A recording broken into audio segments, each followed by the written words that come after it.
ಶಕ್ತಿ ದೇವತೆ ಆರಾಧನೆ ಮಾಡ್ತಾರೆ ಅಂದರೆ ಶುಭ ಮಂಗಳ ಕಾರ್ಯಗಳು ಯಾವುದೂ ಇಲ್ಲದೆ ಇರೋದ್ರಿಂದ ಕುಟುಂಬ ಸಮೇತರಾಗಿ ದರ್ಶನ ಮಾಡೋಕ್ಕೆ ಅವಕಾಶ ಸಿಕ್ಕಿದೆ ಆಷಾಢ ಮಾಸದಲ್ಲಿ ಮಾತ್ರ. ಈಗ ಶ್ರಾವಣ ಮಾಸ ಅಂತ ನಾವು ಇಟ್ಕೊಂಡಾಗ ಗೃಹ ಪ್ರವೇಶ, ಮುಂಜಿ, ನಾಮಕರಣ, ಹೋಮಗಳೆಲ್ಲ ಇರ್ತದೆ. ಅದರಿಂದ ಕುಟುಂಬ ಸಮೇತರಾಗಿ ಹೋಗೋಕ್ಕಲ್ಲ.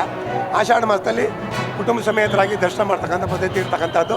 ಎಲ್ಲೆಲ್ಲಿ ಶಕ್ತಿ ದೇವತೆಗಳಿದೆ ಅಲ್ಲಿ ಹೆಚ್ಚು ಜನ ಬಂದು ಪೂಜೆ ಮಾಡ್ತಕ್ಕಂಥದ್ದು ಆಷಾಢ ಮಾಸದಲ್ಲಿ. ಹೆಚ್ಚು ಒತ್ತು ಕೊಟ್ಟಿರ್ತಕ್ಕಂಥದ್ದು ಶಕ್ತಿ. ಶಕ್ತಿ ಅಂದರೆ ಮಹಾಲಕ್ಷ್ಮಿ. ಇಚ್ಛಾಶಕ್ತಿ, ಜ್ಞಾನಶಕ್ತಿ, ಕ್ರಿಯಾಶಕ್ತಿ, ಸೃಷ್ಟಿ, ಸ್ಥಿತಿ, ಲಯ ಅಂತ ಹೇಳ್ತಾನೆ. ಅದರಲ್ಲಿ ಮಳೆ ಬರಲಿಂದ ಪೂಜೆ ಮಾಡ್ತಾ ಇದ್ದೀವಿ. ಖಂಡಿತವಾಗಲೂ ಮಳೆ ಬೆಳೆ ಎಲ್ಲ ಆಗುತ್ತೆ. ನಿಧಾನ ಆದರೂ ಮಳೆ ಬೆಳೆ ಅನುಕೂಲ ಆಗುತ್ತೆ. ಅಂದರೆ ಪಂಚಾಮೃತ ಅಭಿಷೇಕ, ಮಹಾನ್ಯಾಸ ವೃದ್ಧಾಭಿಷೇಕ, ವಿಶೇಷವಾಗಿ ಲಕ್ಷ್ಮೀ ಅಲಂಕಾರ ಆಗಿರ್ತಕ್ಕಂಥದ್ದು ಇಂಥನೇ ವಿಶೇಷವಾಗಿರ್ತದೆ.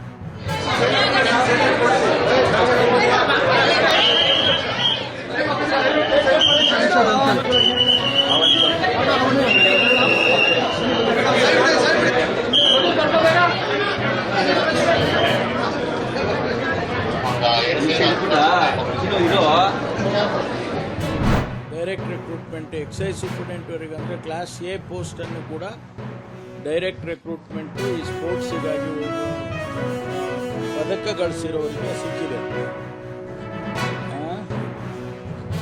3 ಜನ ಸುನಿಲ್ ಹಾಕಿ, ಆಮೇಲೆ ಹೆಸರುಗಳು ನಿಖಿನ್ 3 ಜನರಿಗೆ ಸಿಕ್ಕಿದೆ. ದಿವ್ಯಾ ಅನ್ನೋರು ಹೆಣ್ಮಗಳು ಅವರಿಗೆ ಸಿಕ್ಕಿದೆ.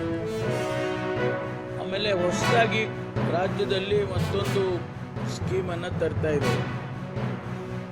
ಯಾರು ಕಾಮನ್ವೆಲ್ತ್ ಗೇಮ್ಸ್ಗೆ ಹೋಗ್ತಾರೆ, ಯಾರು ಏಷ್ಯನ್ ಗೇಮ್ಸಿಗೆ ಹೋಗ್ತಾರೆ, ಅವರಿಗೆ ನಾವು ಈಗಾಗಲೇ ಅವರಿಗೆ ಪದಕ ಗಳಿಸ್ಕೊಂಡು ಬಂದವರಿಗೆ 35 ಲಕ್ಷ ಚಿನ್ನದ ಪದಕ ತಗೊಂಡ್ರೆ, 25 ಲಕ್ಷ ಬೆಳ್ಳಿ ಪದಕ ತಗೊಂಡ್ರೆ, ಕಂಚಿನ ತೊಗೊಂಡ್ರೆ 15 ಲಕ್ಷ ಈಗಾಗಲೇ ನಾವು ಕೊಡ್ತಾ ಇದ್ದೇವೆ.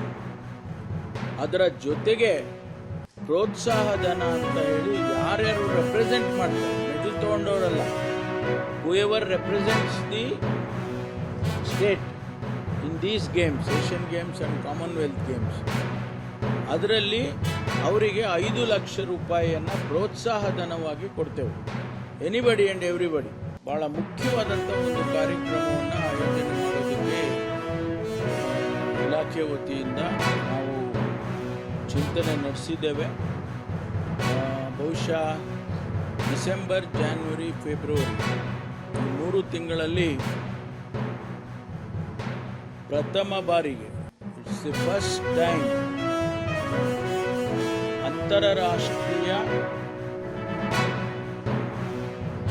ಯುವ ಜನೋತ್ಸವ, ಇಂಟರ್ನ್ಯಾಷನಲ್ ಯೂತ್ ಫೆಸ್ಟಿವಲ್,